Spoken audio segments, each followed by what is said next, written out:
Hello mga ka-SAYS, update nga tayo kay Daniel Padilla at heto, nakita natin ang post ng IB at ayun, winelcome ulit itong si Daniel Padilla nang ito nga ay magbalik sa IB at dito makikita nga natin kung ilang linggo na hindi nakapunta itong si Daniel sa IB at dahil nga siya ay nag-shooting sa Italy at eto nga, bumalik na siya at alam naman natin kung ano ang kanyang pinagagawa sa kanya sa IB, kundi ang pag-aalaga sa kanyang mukha. At kitang-kita naman dito ang singa ng netizen, sobrang tangos daw ng ilong nitong si Daniel. Ayon sa post ng IB, ang ginagawa nila naman sa face ni Daniel ay ang paborito ni Daniel na gentle laser pour.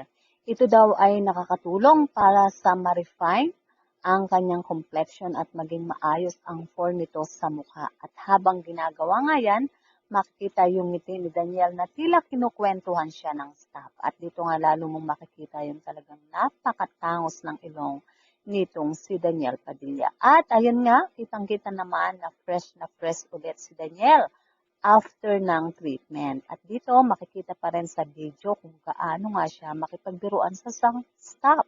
Hindi lang narinig kung ano ba yung sinabi ni Daniel na ikinatawa ng staff at sinundan pa siya sabay sa paghawak sa balikat nitong si Daniel. Very positive talaga ang dating nitong si Daniel sa lahat ng mga taong nakasalamuha niya kasi siya ay very friendly at talaga namang nandoon yung kanyang mga pagbibiro. Hindi ka maaasiwa sa isang Daniel Padilla. So mga ka-SAYS, yan nga po ang ating balitaan. At kung inyong naibigan, put your comment down below at syempre huwag kakalimutan mag-like, share, and subscribe.